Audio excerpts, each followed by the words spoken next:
future is full of uncertainty. Yeah, how's our stress level? Don't say it out, just give me fingers, like on a 1 to 10. How's our stress level today? Just a 3. Just a 3.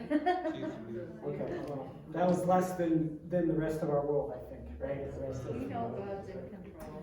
Yeah, I think that's wonderful. I think there is a tendency, at least for me, and I know many of us, that when things intensify, when they get more extreme, we tend to draw back a little bit. Okay, we tend to step back away from them. Now today, Peter is actually encouraging, not necessarily just the opposite, but I think that's kind of the end result. Is he's like, look, as things intensify, it's not about drawing back more. It's actually about going to. The Marines have this thing where all these people are running away, right? And there's like chaos and explosions, and the Marines are actually running to the chaos. That should be us. Right? As Christians, that should be us. And I think that is the thrust of today's message from Peter. And we are going to get to that. Now, I didn't plan this, and I think this is truly amazing about how God has a plan for this little church.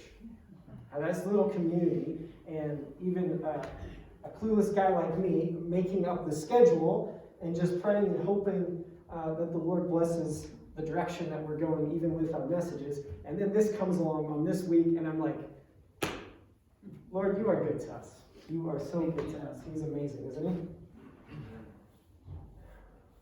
Okay, so if we recap just for a moment what we've gone over in 1 Peter so far. Peter first is encouraging the early Christians. Most of them are Gentiles, not Jewish, but they're of the churches throughout Asia Minor for a coming persecution, right? Remember this?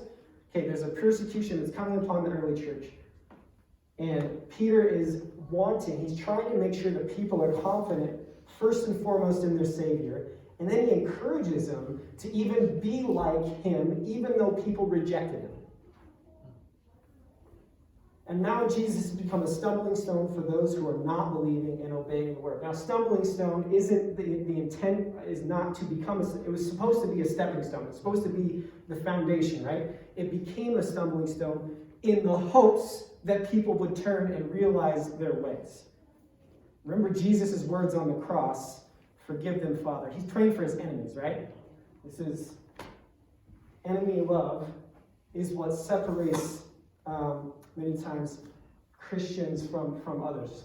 And that's how you can actually tell whether the word Christian comes out of our mouth or not. If we can love our enemies, that's a big deal. It shows us something. Okay, and this is where we pick up here in 1 Peter chapter 2, and we are going to read verses 9 through 12 this morning. And it would help if I turned the clicker on. I was wondering. I was stalling because it wasn't moving. Okay. Hey, can we thank Cheryl real quick? Cheryl, you do so much for us. Thank you, Cheryl. Thank you, everybody. Everybody, just thank you, Cheryl. Yeah, thank you. All right. It says this. It says, but you are a chosen people. Okay, you're not ones stumbling, right? You're not ones in disobedience. He says, but you are a chosen race, a royal priesthood, a holy nation, a people for his own possession, that you may proclaim the excellencies of him who called you out of darkness into his marvelous light. Once you were not a people, but now you are God's people. Once you had not received mercy, but now you have received mercy. Beloved, I urge you as sojourners and as exiles to abstain from the passions of the flesh which wage war against your soul, and keep your conduct among the Gentiles honorable, so that when they speak against you as evildoers, they may see your good deeds and glorify God on the day of visitation. So these four verses are actually split up into two little sections, and they're actually a bridge section in the book of 1 Peter, because we're kind of changing subjects, okay? And this is where we see it. These two verses, we're actually talking about who we are in the sense that what God has done for us, what our purpose is, and how God has treated us in the process. And then we see here on the second, on verses 11 and 12, what are we supposed to do with that now? And how do we act towards the world around us, right? Okay. So let's talk just for a minute about what it means to be chosen, okay? What does it mean to be chosen? You're picked. Yeah, you're picked, right? Yeah, that's great. It's almost like what we were talking about with the apples, okay? The apples, there's like the marked ones, the impure ones are actually the best ones, right? Those are actually the best apples. And that's who God tends to choose. He sees something within us. It doesn't mean you're a choice people. Sometimes that's what we think. It's just like we're like the first choice. No, we're the last choice. This is what God does with us. Isn't this amazing? This is who God is. This is so amazing to me. God didn't choose the best or the brightest or the strongest people. He chose those that are beat up, the weak ones, the not so bright, and sometimes the worst people in the world are the people that enter into this church looking for hope, right? Okay, yeah, all right. We'll kind of agree. This is who makes up his church. If you haven't watched the show, it's a show, I know. If you haven't watched The Chosen, go check it out. Okay? Peter in this show, I don't actually like shows about the Bible. I don't like shows about because it's just bad. They're all bad. I just can't even sit through it. But this one in particular was exceptional. And Peter, in this instance, he comes up to Jesus, talks to Peter's wife. He said, "You saw something in him that I saw too." Nobody else wants to be really around Peter. Everybody's kind of questioning him, wondering who he is. And I actually see that. I think they did a good job portraying that because I see that sometimes in the Gospels too, and in the book of Acts. It's like, who really wants to be around this guy? And yet God turns him out to be one of the greatest disciples in history. This is how amazing our God is. And I'm so thankful the fact that he doesn't make us a choice, but he chooses us. And then he talks about race, royal priesthood, a holy nation. Now these terms, I shouldn't have to explain it, but I will. Those are not literal terms, right? This is not a nation. This is not a race or even a priesthood. This is spiritual terms, right? There's no border. There is no nation or a nation or kingdom like what they would have thought of their being. He's speaking to people from all sorts of nations when he does that. He says, now you are a people. There's no nation, borderland of God. It is that you are a spiritual people. You're called to be just like him. We talked about that about 3 weeks ago, where you become holy. You become more like him. And this is kind of a shocking thing because they're used to having the borders, and this is probably something they're still struggling with. This is something Peter struggled with, by the way. He liked his Jewish heritage and feeling safe that his country was the chosen country. And then he states our purpose. He states our purpose to proclaim how amazing God is for what he's done for us. Now, how many words does that take to do? None. It doesn't take any words. Okay. It takes 0 words to proclaim God's goodness. It is how you live your life. It is the way we do things. What was it? Preach the gospel always, and when necessary, use words. Right? Be the gospel. Be like him. That's why kind of his thing. Then we get to verse 10, and he says, once you were not a people, but now you are God's people. And when we look at that, that's actually quoting Hosea, when he says, once you were not a people, but now you're God's people. Now, if you're not familiar with this story is a story about a man, a prophet, who God told to go marry a promiscuous woman, prostitute basically, right? And she goes out and she has an affair and she does whatever, and then God instructs Hosea then to go buy her back with his own money. Yeah. And he's like, this is the story of me and Israel. This is the story of me and my people. And now he's saying, this is you. You were wayward once. You did these things once. You were idolaters, and now you're supposed to come back and be with God. This is an incredible story of how God's love pursues him. It wasn't always nice. There was some harsh things that happened during that story. But God's love pursued, even though even though we went another route. And in a world where the touchy subject of divorce is sometimes, our world is sometimes accepted for something as small as boredom within the relationship, this is such a huge deal. God pursuing this love. Even though you have done this to me, I just can't let you go, says God. Even though you lusted after idols, I still want you, and I see how miserable life is, and I want to make it better, right? That's the whole point of this, is wanting to make life better and wanting to make life whole again, which is what we look forward to in the future. And hopefully we remember something at all about when Pastor Justin was here and the sermon series he gave on counterfeit gods. And I think he hits on a few important things, because we were reading a book and we were discussing this when he was preaching this, actually, and it was helpful to me. But why, it helps me. Why are people so willing to just tear each other apart in this country? We're watching this right now, right? We're tearing ourselves apart. Why? Many things, right? We disagree on everything. We disagree on everything. There's nothing that we can possibly agree on. Okay. I don't want to get into, okay. Maybe I opened up a can that we don't want to get into this morning. Okay, all right. Especially this morning, right? Okay. I think on some level, I think it's because, Alan, you alluded to it this morning, and James, that we have put some of our hope in this life. Okay?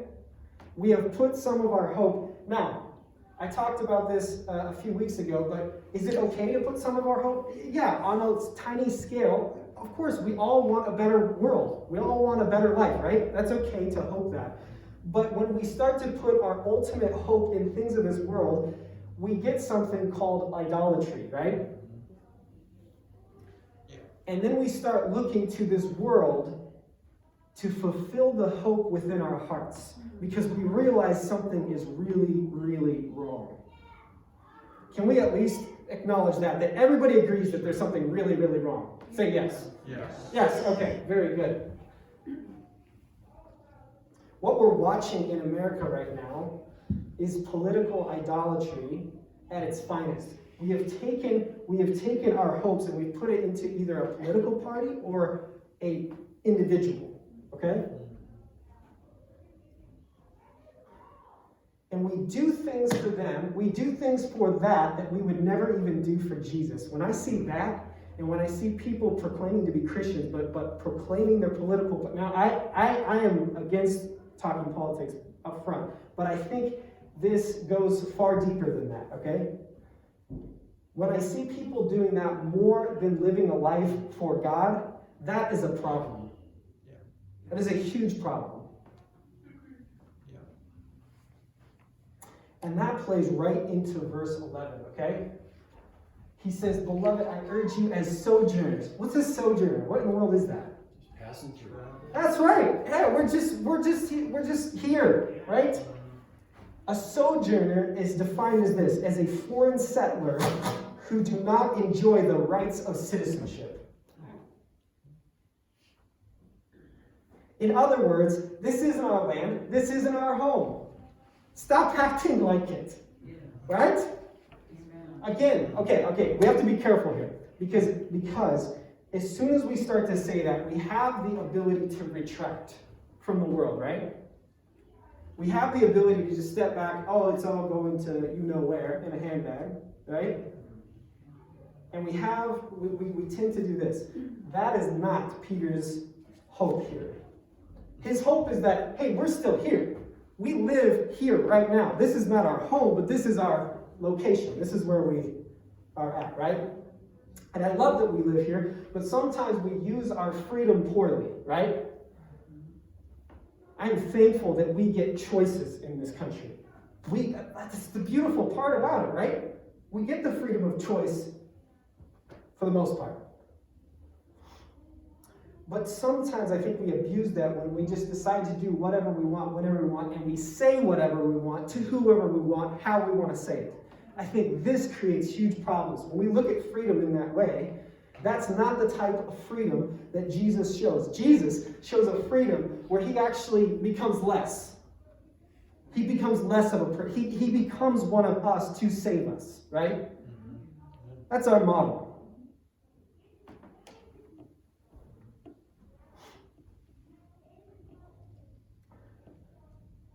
Something I desperately need to realize and understand better is how to become a servant of all people, especially my enemies. Now, what does it mean by passions of the flesh? This term right here. Let's think about that for a second.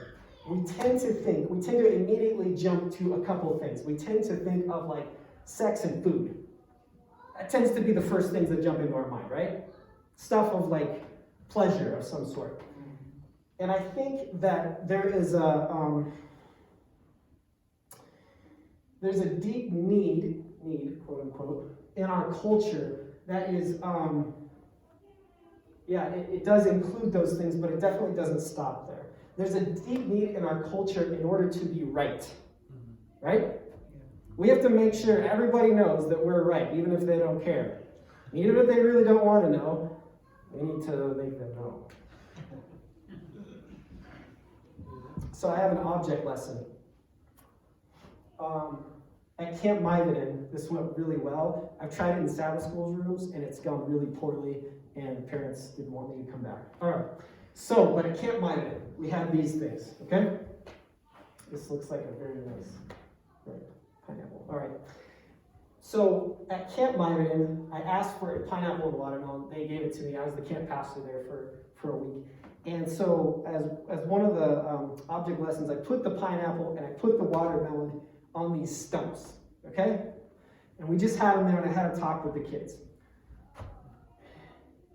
And what I did was, I got this idea from another pastor. Anyway, he basically takes all these different types of tools, okay? And he slowly upgrades them. So I first started with a thumbtack, okay? And I said, I'm going to show you who's right and what's wrong with you. And I stuck the thumbtack into the pineapple, okay? And then I went up to a nail. And then I went up to a big screw on the other side. And we go back and forth insulting each other, okay? Or saying that we know what's right. By the end, I mean, we got to hammers and machetes, and by the end, I busted out the chainsaw, and the kids just went crazy, right? They just, like, loved the chainsaw. And it's like the watermelon's just, like, splashing all over them, and they're like, yeah! You know? Isn't that us? Isn't that us? Yes, I'm pretty Look at this. And then I have a vote at the end, and I ask the kids, who won? Who won here? The pineapple or the watermelon? And so we take a vote. We go, who thinks the pineapple won? And some kids, yeah, who thinks the watermelon won? The kids, yeah. Nobody wins here. No one wins.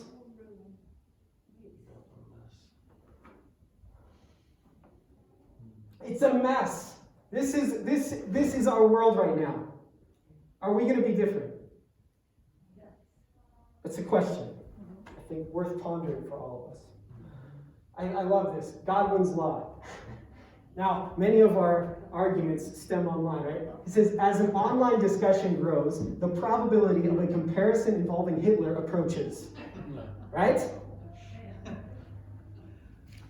It just escalates and escalates until someone calls the other one Hitler. Right? We dehumanize each other until we watch the other person fail, and we actually take pleasure in that. This is a passion of the lust, is watching our enemies fail and suffer. And we're going to watch that happen this week. We watched it happen. We're going to watch it happen. It continue to happen.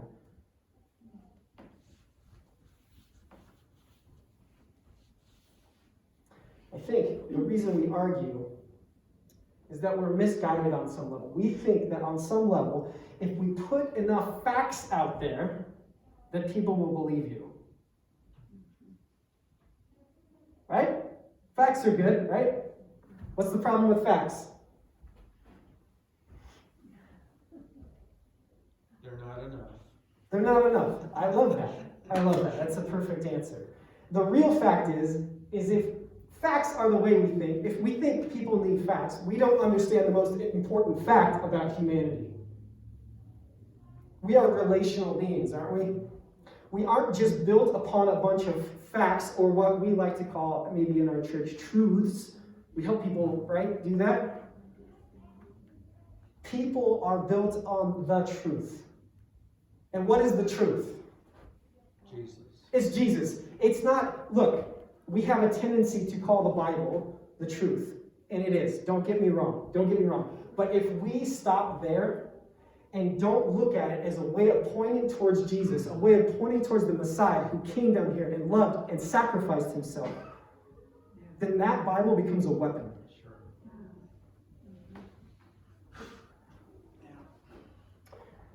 Then we get verse 12 here.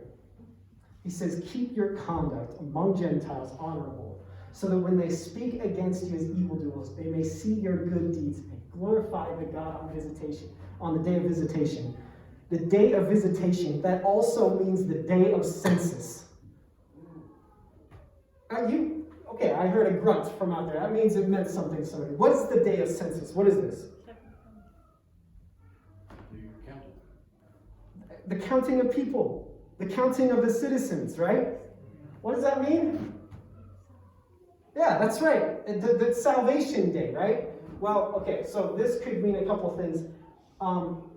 Commentators have stated, I couldn't really get a clear thing, but it either means the day of visitation, that this person, the evildoer, visits your house to take the census, or it means God's visitation day. In other words, he's coming back in the second coming of Jesus Christ. My understanding is that it doesn't need to be either or, it is both. The hope is that when people come and they see you doing good, even though they've spoken evil against you, even though they've done all these evil things, that their heart is turned. They say there's something about this. They aren't defending themselves. They aren't firing back like they're supposed to. What's wrong with you? What's wrong with me? I don't even belong here. That's what's wrong with me.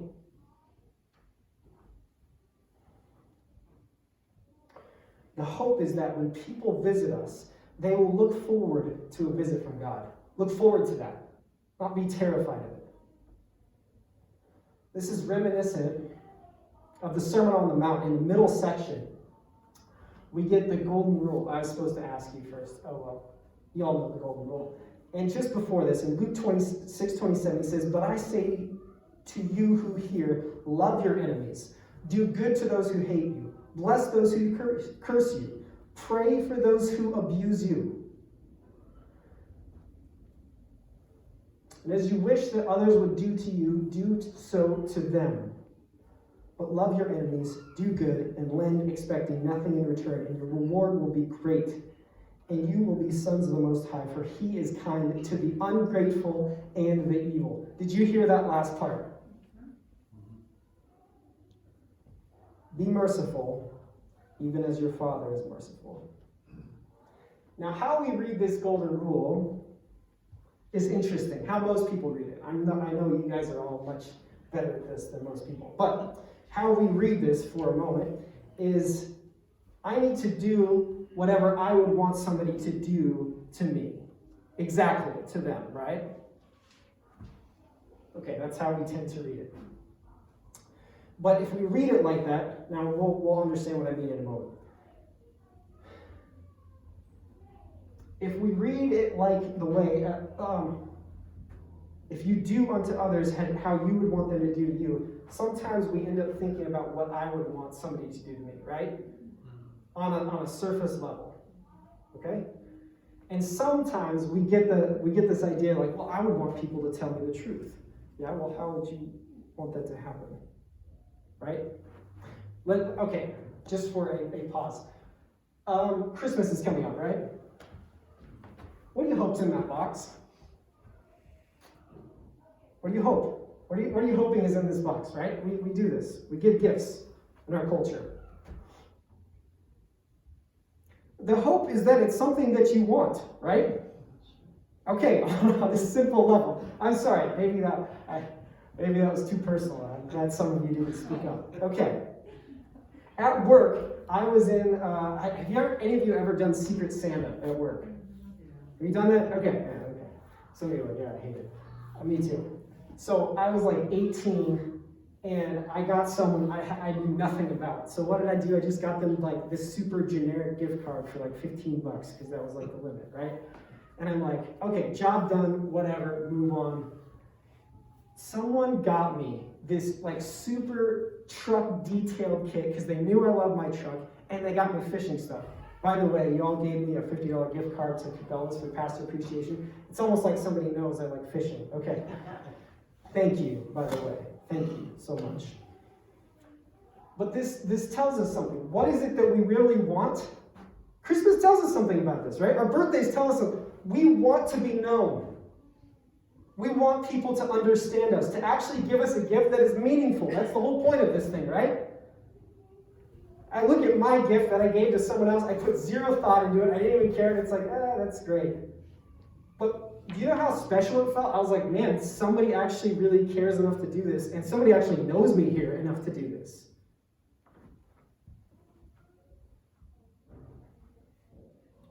Ultimately, you want to know that the other person sees you as a human being, a child of God, made in his image and worthy of your time and energy. We want to be known and loved. We don't need somebody telling us what's wrong with us. In fact, we probably know what that is already, right? I don't need that. I beat myself up enough as it is, and I know I'm not alone out there. And I know some people are going to say, Pastor, well, we need to tell people when they're wrong. Like, we need to help people, right? And I think that there's a dangerous ditch on either side, because the tendency is to not say anything ever, and the other tendency is to say things too quickly and too critically, right? You have to earn this right to have a conversation with somebody. To have that conversation, it takes a long time. It takes a lot of energy and a lot of tears and sweat. What we do is we tend to take the easy way out, and we tend to just be critical without putting the hard work of love in. I know I do this all the time. And if we do that, there's no way they will ever join this kingdom that we're trying to build. There's no way.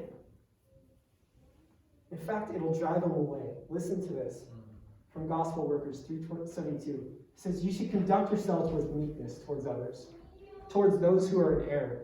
For were you not yourself recently in blindness in your sins? And because of the patience of Christ towards you, should you not be tender and patient towards others? God has given us many admonitions to be manifest great kindness towards those who oppose us, lest we influence a soul in the wrong direction. I don't think any of us want that, right? No, I believe this. I believe that our hearts are good and pure sometimes, so let's do the work of caring and loving and learning about other people before we speak, especially when it comes to the internet, right? It becomes easy to hide behind the screen. Then the real us comes out, and it's not real pretty. Sometimes we see people that claim Christianity, and they're not this, right? It's not this way. And we're just like, man. We write down everything we can possibly think of why this person is such a moron, right? And then they have to know, and then we hit the send button with all the pride in our chest. And he's like, look, aren't you easy to it's so easy for us to get that we were once here. We were once those lost people. We still are in some sense. But we have found a Savior worth holding on to. God has redeemed us. And it's easy to get let's talk about this for a second. When somebody lashes out at you, what's our natural response? My natural response is to say something back, right? That's my natural response. I'm going to do that. But when we become defensive, that's what animals do. When they're prodded or hurt, they lash back out. They defend themselves. And he's like, you're not animals. You are children of the Most High God. You are a chosen and holy nation.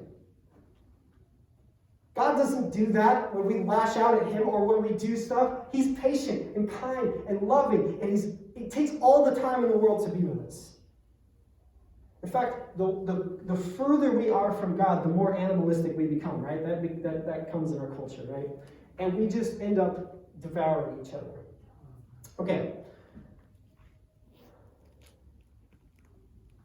We are supposed to represent this God, and people are supposed to want to join us. Okay, so Muslims and Christians.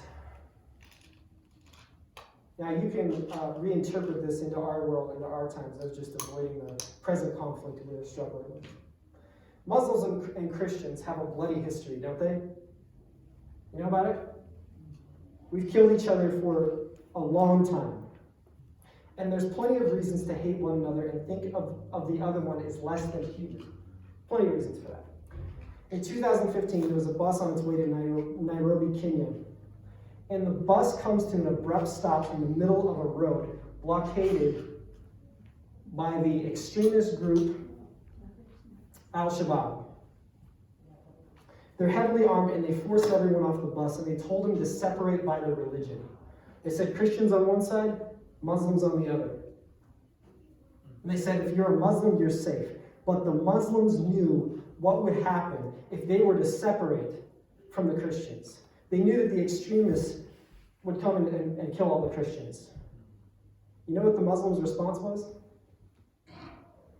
They said, either kill us all or leave us alone. Isn't that amazing? The extremists got frustrated. They fired a few shots and left. One of those bullets hit one of the Muslims right in the chest, and he died a month later. But right before he died, he said, we are all brothers. We are all children of God. Aren't we? We don't let little things separate us. Of course, there is, I'm not saying to not have discussion and an important conversation and to be involved in those important decisions. Of course, we should be involved in them. But isn't in their Bible, don't the Muslims say to kill Christians and they will go to heaven? I've read their Bible. In the Quran? It's called the Creed. Kill Christians, and if you get killed at the same time, you would might with God instantly. Their goal was to kill us. So I would just invite you, why did some of the Muslims save us then? I've read their Bible. I understand. And these people are following that command, right? And then there's other Muslims that follow the opposite command. Sure. Yeah. Sure. Okay. This would be like, I know. This kind of can get under our skin. This can almost be like Jesus telling that the Samaritans have the opportunity to be saved too. That's scary, right? That removes some of our borders. I love this. This is how I'm going to end right now. Is it your neighbor or your enemy? It's from the book Love Matters More. It says, from God's perspective, from the perspective of love, someone watching you wouldn't know the difference between your neighbor and your enemy. Good. Do we have a closing song?